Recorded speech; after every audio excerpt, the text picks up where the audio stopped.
Hello friends. आज मैं आप लोगों को एक्सेल के बारे में बताने जा रहा हूँ। बहुत ही जल्द हम लोग एम एस वर्ड को एंड कर चुके थे और अब एक्सेल शुरू होने जा रही है। एम एस ऑफिस का जो नेक्स्ट टॉपिक है वर्ड का, उसके आगे का जो टॉपिक है उसको एक्सेल बोलते हैं। और एक्सेल में हम लोग आज सीखेंगे, थोड़ा सा देखते हैं एक्सेल का जो सेक्शन है और इंट्रोडक्शन भी समझ लेते हैं। सबसे पहले तो एक्सेल में होता क्या है, तो इसको एक्सेल को पहले बढ़िया से समझ लेते हैं। देखिए, कंप्यूटर में एक्सेल का जो मतलब है वो इस प्रकार से दिया गया है। ये सॉफ्टवेयर है और इसमें हम लोग जितने भी टाइप के कैलकुलेशंस हैं, जोड़ घटाव गुना भाग, सभी को फार्मूला यूज़ करके करते हैं, कंप्लीट करते हैं। और इसमें देखेंगे बेसिकली जो सबसे ऊपर का जो सेक्शन है इसको हम लोग टाइटल बार बोलते हैं। ऊपर वाले लाइन को, इस पूरे लाइन को, ये आपका यहाँ पर देखेंगे मिनिमाइज करने के लिए, मैक्सिमाइज करने के लिए और ये क्लोज करने के लिए। उसके बाद ये जो यहाँ से लेकर यहाँ तक का जो दिखाई दे रहा है, ये जो लाइन है, इस लाइन को हम लोग मेनू बार बोलते हैं। यहाँ साइन अप और शेयर करने के लिए है। ये नया फीचर दिया है 2019 वर्जन, ये आप देख रहे हैं हमारे सामने रखा हुआ जो विंडो है एमएस ऑफिस का। उसके बाद देखेंगे यहाँ पर आपको जो है, इस सेक्शन को हम लोग मेनू बार के का जो टूल बार होता है वो टूल बार एरिया है। इस पूरे सेक्शन को हम लोग टूल बार एरिया बोलते हैं। और जब भी आप जिस मेनू में जाएंगे उस मेनू में आपको अलग अलग टूल्स दिखाई देंगे। हर मेनू में टूल्स चेंज दिखेंगे। तो ये इतना सारा टूल्स को आपको पढ़ना है। और उसके बाद देखेंगे ये जो एरिया है ये फॉर्म का एरिया है। ये जो फॉर्म के लिए मैंने लगा रखा है ऑलरेडी यहाँ से पहले से, है ना। उसके बाद इसको देखेंगे तो ये आपका सेल एड्रेस लिखता है यहाँ पे, इसको नेम बॉक्स बोलते हैं। और ये आपका फार्मूला बार है, इसको एफएक्स देखेंगे, इंसर्ट फंक्शन लिखता है। और ये आपको फंक्शन को सही करने के लिए, फंक्शन को क्लोज करने के लिए। और ये फार्मूला बार है जिसमें हम लोग फार्मूला लिखते हैं। और देखेंगे ABCD करके लिखा क्या रहा है, ये आपको ABCD जब आप कंट्रोल के साथ एरो की राइट एरो की बटन प्रेस करेंगे तो राइट साइड चले जाएंगे, XFD तक है। ABCD से XFD तक इसकी जो संख्या है इसको हम लोग कॉलम बोलते हैं। क्या बोलते हैं? Column. Column 1, column A, column B, column C, column B, column E, column F, इस तरह से। और इधर का जो सेक्शन है इसको रो बोलते हैं। ये रो 1 2 3 4 5 6 7 इस तरह से। और इसकी जो संख्या है वो है 10,48,576।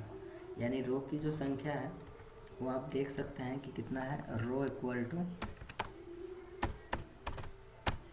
10,48,576। ये सवाल पूछे जाते हैं कंटिन्यू। और कॉलम की जो संख्या है, कॉलम की जो संख्या है इसकी संख्या 16,384, 16,384। अब इन दोनों के मिलाकर जो है जिस बॉक्स में हम जाते हैं इस बॉक्स को हम लोग सेल बोलते हैं। क्या बोलते हैं? सेल बोलते हैं। इस लाइन को कॉलम, इस लाइन को रो, और यहाँ पर जो ये छोटे छोटे बॉक्स बने हैं इसको हम लोग सेल बोलते हैं। और सेल की संख्या अगर निकालना चाहें तो निकाल सकते हैं, इक्वल टू 10,48,576, 10,48,576 गुना 16,384, 16,384। तो इंटर जैसे ही आप प्रेस करोगे तो देख सकते हो कि आपके सामने जो अंक उभरे हैं ये अंक सेल है। इतना सारा सेल हमें काम करने के लिए मिला है। तो एक्सेल का जो सीट है बहुत बड़ा सीट है और इसी सीट पर हम लोग काम करेंगे। ये जो काम कर रहे हैं इसको हम लोग वर्कशीट बोलते हैं। इस पूरे है ना, सीट शॉर्ट में बोल देते हैं, लेकिन ये होता है वर्कशीट। और पूरे जिस फाइल में हम लोग काम कर रहे हैं इस पूरे फाइल का नाम है वर्कबुक। यानी कि फाइल का नाम है वर्कबुक, एक्सेल के फाइल का नाम क्या है? वर्कबुक। और जिस वो पेज पर हम लोग काम करते हैं उस पेज का नाम है वर्कशीट। जिस प्रकार से आप लोग MS वर्ड में काम किए हैं, पेंट में काम किए हैं, वर्ड पैड में काम किए हैं, तो आपने वहाँ देखा कि जब MS पेंट लेने जाते थे तो वहाँ फाइल के रूप में आपको बिटमैप फाइल मिलता था जिस पर हम लोग काम करते थे। और पेज के लिए हमको बोर्ड मिलता था, क्लिप बोर्ड जिसको बोलते थे। उसके बाद आपने वर्डपैड पे काम किया है तो उसमें आपको फाइल के रूप में RTF फॉर्मेट नामक जो है फाइल मिलता था जिसको हम लोग डॉक्स के नाम से जानते थे। और उस पर काम करने के लिए पेज मिलता था। उसके बाद आगे जब आप MS ऑफिस वर्ड में काम करने गए तो वहाँ पर आपको एक डॉक्यूमेंट मिलता था, फाइल का नाम था डॉक्यूमेंट, और उसमें आपको जो है यहाँ पर काम करने के लिए पेज मिलता था। जबकि एक्सेल में जब आप आए हैं तो एक्सेल में फाइल का नाम क्या होता है, वर्कबुक, ये आपको ध्यान रखना है, और पेज का जो नाम होता है उसको बोलते हैं वर्कशीट। काम करने वाले जो पेज हैं उसका नाम है वर्कशीट, ये आपको याद रखना है। चलिए, वर्कशीट। उसके बाद जब इसको याद रख लीजिएगा, उसके बाद कॉमन चीज़ है जिसको आपको याद रखना है ना, ये आप जानते ही। इस पर जब जैसे आप क्लिक करेंगे तो पूरा सीट आपका जो है सेलेक्ट हो जाएगा, और यहाँ पर देखेंगे आपको ये जो लाइन दिखाई दे रहा है, इस पर प्लस पर क्लिक करिएगा तो सीट की संख्या बढ़ जाएगी। वहाँ न्यू लेते थे, ब्लैंक पेज लेते थे, और यहाँ जाकर सीट पर क्लिक करना है प्लस पे, तो आपका सीट बढ़ते चला जाएगा। ये स्क्रॉल व्हील है, इसको इधर उधर खिसकाने के लिए पेज को, और इस ऊपर नीचे करने के लिए है। और ये देख रहे हैं रेडी स्टेटस दिखाई दे रहा है, और ये आपका नॉर्मल व्यू है, और इस पर क्लिक किया जाता है, यह पेज लेआउट व्यू, और इस पर क्लिक कीजिएगा। पेज लेआउट व्यू में मतलब एक पेज पर कितना एरिया कवर होगा, कितना सेल कवर होगा, और कितना जो है रॉ कॉलम कवर होगा, उसके बारे में बता रहा है। और ये आपका देख रहे हैं पेज ब्रेक एरिया, जितना पर अभी तक हम काम किए उतना ही दिखा रहा है, बाद बाकी को छुपा दिया है। जब भी काम करना हो नॉर्मल हम लोग रहेंगे, नॉर्मली इसी पर आपको रखना है। इस प्रकार से हम लोग देखें कि ये जो है आपका वर्किंग स्पेस है। अब इस पर काम किस प्रकार का होगा तो आपको ध्यान देना है।